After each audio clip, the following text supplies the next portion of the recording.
아멘. 예. 이번 한 주도 살아계신 하나님과 동행하시기를 축복합니다.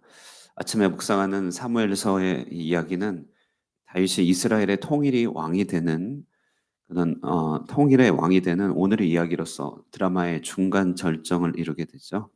5장 1절 우리 다시 한번 읽겠습니다. 시작. 이스라엘 모든 지파가 헤브론에 이르러 다윗에게 나와 이르되 한 고륙이니이다. 예. 이스라엘의 모든 지파가 이제 헤브론에 이르게 되었습니다. 지난 이제 며칠 동안에 몇 가지 중요한 일들이 지나가고 나서 이스라엘의 12 지파의 마음이 다윗에게로 향하여 다윗에게 기름 부음을 받는 장면이 오늘 나오게 됩니다. 어 다윗이 왕이 되기까지 이스라엘의 12 지파는 각각 권리를 주장하고 서로 피비린내 나는 오랜 싸움을 싸웠습니다. 경쟁 의식과 또 여러 시기들, 그들 속에 일어나고 있는 여러 죄악들이 정리되지 않은 채 지난 오랜 시간들을 통과해야만 했습니다. 더군다나 사울의 통치 가운데 이스라엘 사람들의 마음은 좀 황폐해졌고 세속의 왕과 세속의 나라와 다를 바가 없는 그들의 내면은 너무나 많이 가난해지게 되었죠. 그러나 다윗이 헤브론에서 통치권을 얻고 7년 반의 기다림 끝에 이스라엘은 다윗을 통하여 하나님께서 일하신다는 것을 인정하지 않을 수 없었고, 예, 이스라엘의 모든 지파가 함께 모여 다윗에게 기름을 붓는 그런 장면을 보게 되는 것입니다. 오늘 이 본문을 통하여 우리는 사사기 21장 25절의 이 일들, 거기서 나오는 일들이 치유가 되고 채워지게 됨을 보게 되는데 어떤 말씀이 있냐면요. 사사기 21장 25절에 보면 그때에 이스라엘에 왕이 없으므로 사람이 각기 자기의 소견에 옳은 대로 행하였다라고 하는 말이 나옵니다. 이스라엘에 통일 왕이 없던 사사 시대에 피비린 나는 전쟁이 있었죠. 끔찍한 일들이 많이 일어났죠. 이방의 침략으로 항상 부르짖었습니다. 이스라엘에 참다운 왕이 없으므로 사람들이 자기 소견에 옳은 대로 행하였던 그들의 모든 시대가 이제 끝이 나게 되었고 이스라엘의 진정한 평화와 안식이 찾아왔음을 오늘 본문을 통하여 기록하고 있다라고 하는 것입니다. 자, 이렇게 다윗이 이스라엘의 왕으로 대관하게 되는 이 오늘의 장면은 우리가 사도신경에서 주님에 대해서 고백하기를 하늘에 오르사라고 하는 이 고백에 그대로 잘 드러나게 됩니다. 하늘에 올랐다. 이 말은 어떻게 삼층천에 올랐다. 이 말이 아니고 우리 주 예수님이 하늘과 땅의 모든 권세를 얻어 이제 왕으로 등극하게 되었다. 이제 이게 하늘에 오르사 이 말이거든요. 그러니까 이 말은 다윗의 삶 속에서 잘 예고되었고 드러나게 되었다는 것입니다.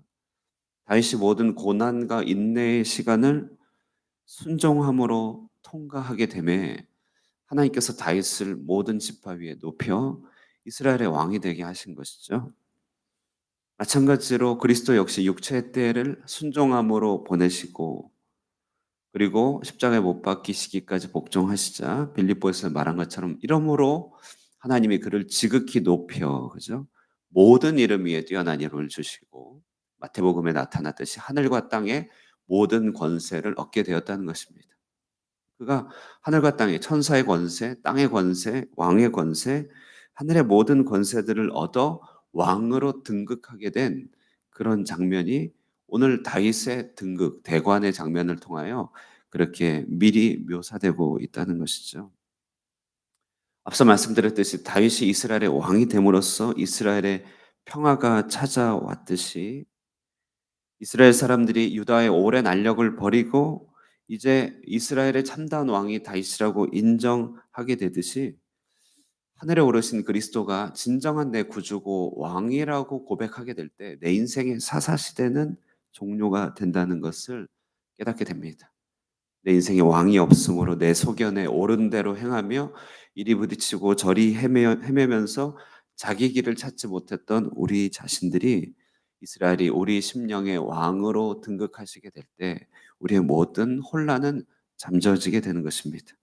그리고 주님을 왕으로 인정하는 모든 사람들 가운데 평화가 임하고 안식이 임한다는 것이죠. 자, 그러므로 우리는 이 본문을 통해 다윗이 왕으로 등극하여 11지파 12지파 장로들의 기름을 부음을 받은 이 본문을 통하여 진정으로 주 예수 그리스도를 우리 심령의 왕으로 모셔야 된다는 사실을 우리가 한번 배우게 되고요. 한 가지요. 또 하나 우리도 역시 그리스도인으로서 이 땅을 살아가는 삶의 원리를 배우게 되는 것이죠. 우리도 당장의 사람들의 인정에 좌우될 필요가 없습니다. 다윗도 왕으로 기름 부음 받기 전에 사람들의 인정이 없다 할지라도 그는 하나님의 종으로 살아갔으며 마침내 이스라엘 가운데 출애굽했던 왕은 진정한 왕은 다윗임을 뒤늦게 인정받게 됩니다. 우리도 당장의 인정에 좌우될 필요가 없이 하나님의 영광을 위하여 사는 법을 진정으로 배워야 됩니다. 사람들이 여러 이유로 우리를 인정하지 않는다 할지라도 하나님의 영광과 그분의 통치를 위하여 살아가는 우리들에게는 하나님의 영향력이 나타나게 되는 것이죠. 하나님께 순종하는 우리들을 통하여 이 땅에 주님이 참다운 왕임을 고백하게 될 것이고 우리가 주님의 종임을 사람들이 인정하는 날이 오게 될 것입니다. 우리는 교회 안에서와 교회 바깥에서 이처럼 하나님께 순종하며 사람들의 인정 여부를 떠나 주님의 영광을 위하여 살아갈 때 때가 되면 우리를 높이심을 경험하게 될 것입니다.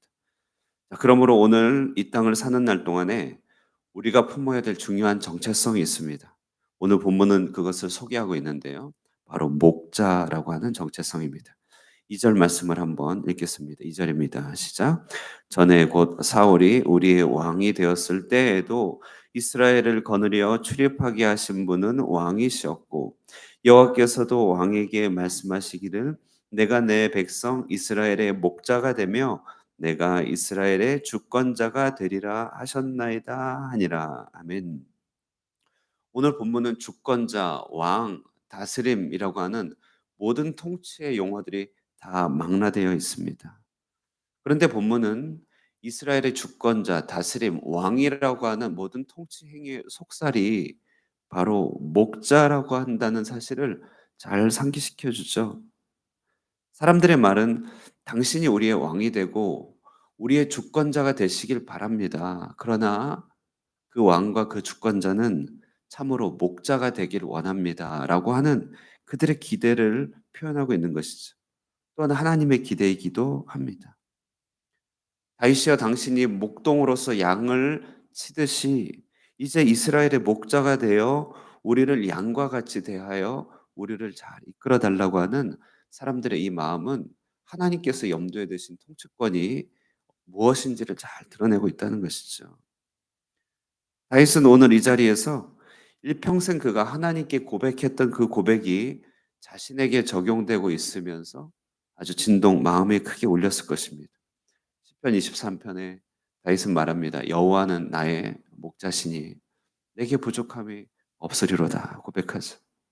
목자 되신 하나님이 자신을 푸른 풀밭에 쉴만한 물가에 인도하시고 영혼을 소생시키시고 해를 두려워하지 않도록 사망의 음침한 골짜기에서 막대기와 지팡이로 보호하시는 목자 되시는 하나님을 섬기는 그 가운데 자신이 이스라엘의 목자로 부름받았음을 깨닫게 되고 감사하게 됩니다.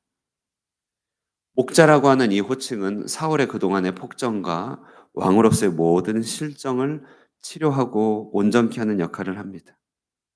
마찬가지로 사람이 그리스도를 배우고 그 안에 있게 되면 점점 배우게 되는 삶의 원리는 바로 목자 되는 삶의 원리라는 것이죠.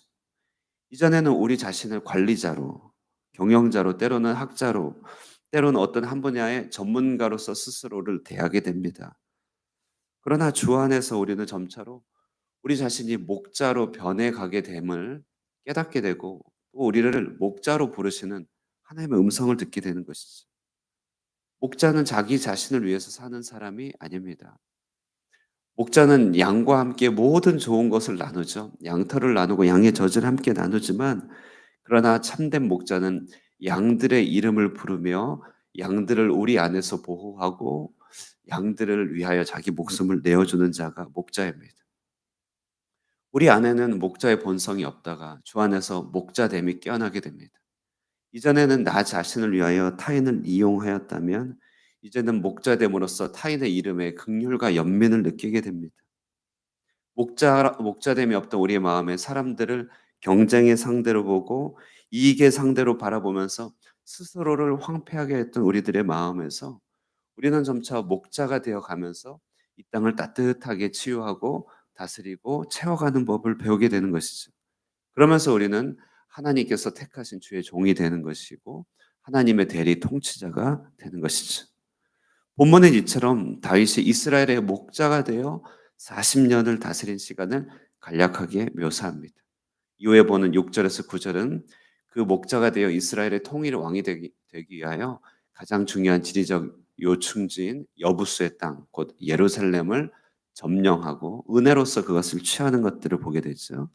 11절에서 12절은 이 다윗의 목자됨을 이스라엘의 경내뿐만 아니라 이방 사람들까지도 인정하며 그의 통치를 도와주고 있는 장면이 잘 나옵니다.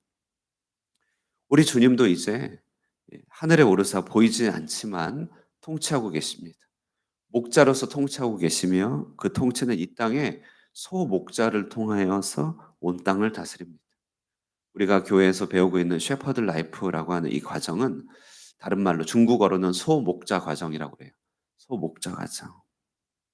주님께서 다윗이 40년 동안에 이스라엘에서 다스렸듯이 주님도 정한 40년의 때 저리로서 산자와 죽은 자를 심판하러 오시기 전까지 이 땅을 보좌 우편에서 다스리고 계실 것입니다.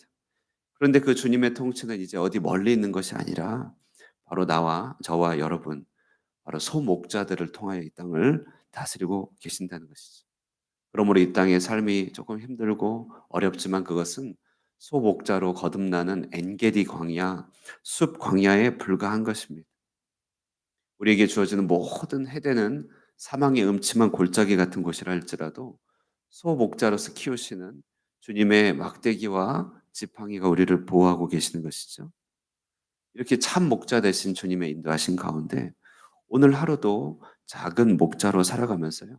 진정으로 우리에게 붙여주신 영혼들의 이름을 하나하나 부르며 황폐하고 메마른 이 시대 가운데 작은 목자로 살아가면서 이 땅에 평화와 안식을 앞당기는 저와 여러분이 되시기를 주님의 이름으로 축원드립니다.